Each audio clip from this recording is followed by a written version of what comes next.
साय नमः।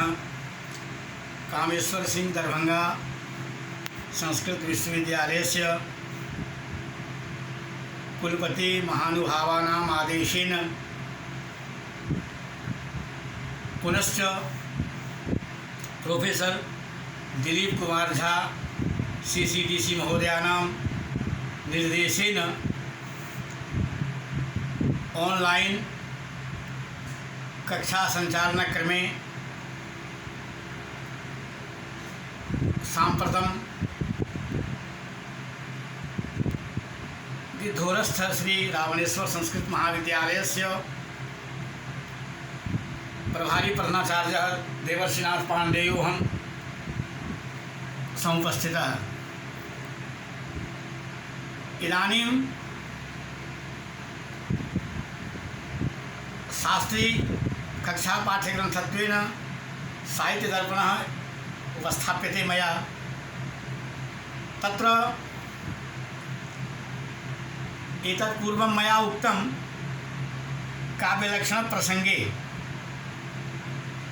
तत्र किञ्चित् अवशिष्टम् आसीत्, तदेव इदानीम् उच्यते मया। तत्र काव्यलक्षणप्रतिपादनक्रमे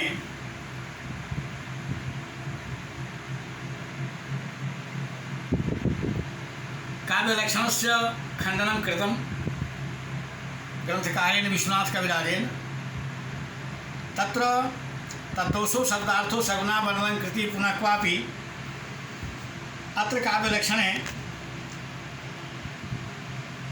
पूर्वमेवोक्तं यत् विधेया विमर्शदोषः अत्र अवतिष्ठते, तस्मात् विधेया विमर्शदोषदुष्टतया अस्य काव्यत्वं कथं स्यात्। विधेया विमर्शदोषः अत्र विद्यते। यदि चेत् अदोषो दोषरहितो शब्दार्थो अत्र अदोषो न दोषः अदोषः इत्यपि भवितुमर्हति। तत्र तत्सादृश्यमभावश्च तदन्यत्वं तदल्पता अप्राशस्त्यं विरोधश्च नयर्थाः खट् प्रकीर्तिताः। अयं श्लोकः स्मर्यते। अत्र नयर्थाः खट् प्रकीर्तिताः अदोषः तत्र दोषरहितत्वम् एव न केवलं स्वीक्रियते अथवा स्वीक्रियेत, परञ्च यत्र सामान्यदोषः अल्पीयान् दोषः यथा अनुदरा कन्या इतिवत्, अनुदरा कन्या इति व्यवह्रियते इति प्रयोगः क्रियते अस्माभिः, तथैवात्र अदोषो इत्यनेन साधारण दोषरहितो ईखत् दोषरहितो शब्दार्थो काव्यम् इति चेत् यदि स्वीक्रियते तर्हि का क्षतिः, तर्हि का हानिः। तत्रोच्यते तन्न युक्तं, तदपि कथनं न समीचीनं, तदपि कथनं न युज्यते, न प्रासंगिकं। कथं? यतः एतेन ननु कश्चिदेव अंशो अत्र दुष्टः न पुनः सर्वोपि इत्यपि वाच्यम्, इत्यपि कथनं न युज्यते। जत कहने से अदोषो कहने से यहाँ समझना होगा ऐसा थोड़ा सा कि अदोषो कहने से नो दोष भी स्वीकार होता है और का अर्थ जो है अल्पता, अल्प भी होता है, थोड़ा थोड़ा। तो थोड़ा दोष अगर स्वीकार कर लिया जाए शब्दार्थ में रहे, तब भी ऐसे शब्दार्थ को काव्य हम कहेंगे, कहा कि नहीं, ऐसा भी आप नहीं कर सकते हैं। कथम क्यों?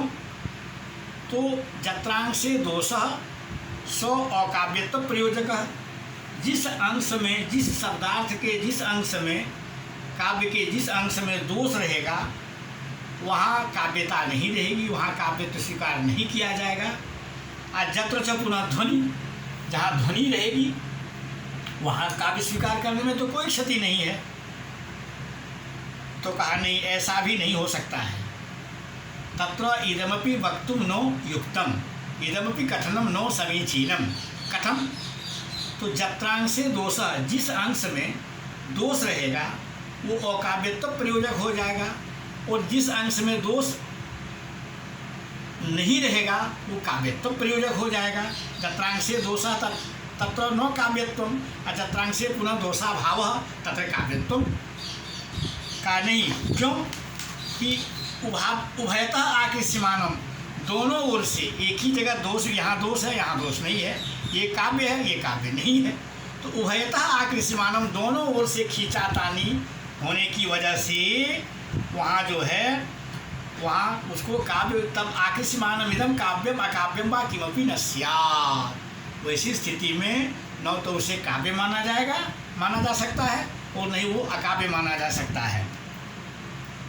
कहा और इखतोषो शब्दार्थो काव्यम, अगर कहेंगे अदोषों का मतलब थोड़ा दोष शब्दार्थ में रहे भी तो ऐसे शब्दार्थ जुगल को हम काव्य कहेंगे। यह भी कहने से तब तो लक्षण ऐसा करना होगा, इखत दोषो शब्दार्थो काव्यम, जिस शब्द और अर्थ जुगल में थोड़ा दोष रहे उसे काव्य कहेंगे, तब तो यही लक्षण हो जाएगा। जिस शब्दार्थ जुगल में दोष रहे, जत्र शब्दार्थयो दोषावस्थिति स्यात् तत्काव्यम, तब तो यही लक्षण हो जाएगा।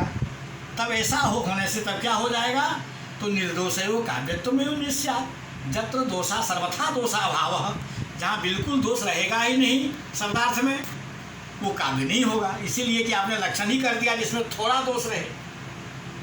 तो ऐसी स्थिति में ये किसी भी स्थिति में जो है यह कहना उचित नहीं होगा कि इखत दोषो शब्दार्थो काव्यम। फिर कहते हैं सगुणत्वम विशेषणम अपि यदुक्तम तन्नो युक्तम, यदुक्तम तन्नो युक्तम।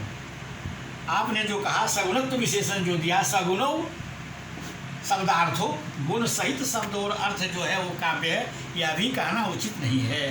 क्यों, तो गुणानांग रसिक धर्मत्वात्, गुण जो है वो रस का धर्म है और अलंकार जो है वो कटक कुंडलादिवत है, आभरण है, आभूषण है। तस्मात् अनलंकृति पुनः क्वापि इति यदुक्तम तदपि परास्तम, इसीलिए वह कहना उचित नहीं है। अलंकार जो है, जो कहते हैं सर्वत्र सालंकारो क्वचित स्फुटालंकार विरहे नो काव्यत्व क्षति इत्यपि कथनम तत्र नो समीचीनम प्रतिभाति में। क्यों कि इससे क्या होगा कि वह जो है वह तो कटक कुंडलादिवत है, आभूषण है, और आभूषण जो होता है वो जीवनाधायक नहीं होता है। इसीलिए वक्रोक्ति काव्य जीवितम इति जो है, वक्रोक्ति जीवितकार जो कुंतक आचार्य कुंतक हैं उनका भी लक्षण जो है वक्रोक्ति काव्य जीवितम, यह लक्षण भी उचित प्रतीत नहीं होता है। अत्रापि दोषः विद्यते, इसीलिए कि वक्रोक्ते अलंकार रूपत्वात्, वक्रोक्तिरपि अन्यतमः अलंकारः, तस्मात् वक्रोक्ति काव्य जीवितम एतदपि वक्रोक्ति जीवितकारेण आचार्य कुंतकेन यदुक्तम तत् नो युक्तम तन्नो समीचीनम तत्सर्वथा अयुक्तमेव ज्ञातव्यम। तब उसके बाद कहते हैं कि एवं विविध काव्य लक्षणानां खंडनं विधाय ग्रंथकारः अत्र कथयति, अत्र वक्ति काव्य लक्षणं प्रतिपादयति। अत्र क्रमे वाक्यं रसात्मकं काव्यम् इदमेव निर्दुष्टं काव्य लक्षणं ग्रंथकारेण उक्तम। वाक्यं रसात्मकं काव्यम, विश्वनाथ कविराज मतेन काव्य लक्षणं वाक्यं रसात्मकं काव्यम। रसात्मकं काव्यम, रसात्मकं यद वाक्यम, जो वाक्य रसात्मक हो, जिस वाक्य में रस रहे, रस एव आत्मा सार रूपतया जीवनाधायको जस्य। ग्रंथ में कहा गया है, अलंकार ग्रंथ में, साहित्य दर्पण में, रस एव आत्मा, रस ही है आत्मा। आत्मा मतलब सार रूपतया, उसके बिना उसकी कल्पना नहीं की जा सकती। आत्मा, आत्मा के बिना शरीर की कल्पना नहीं की जा सकती है, कुछ नहीं है। इसीलिए सार रूपतया जीवनाधायक, जीवनप्रद है, उसके बिना काव्यत्वाभाव प्रतिपादितत्वात्, उसके बिना जो है वाक्य में काव्यत्व को किसी भी स्थिति में स्वीकार नहीं किया जा सकता है।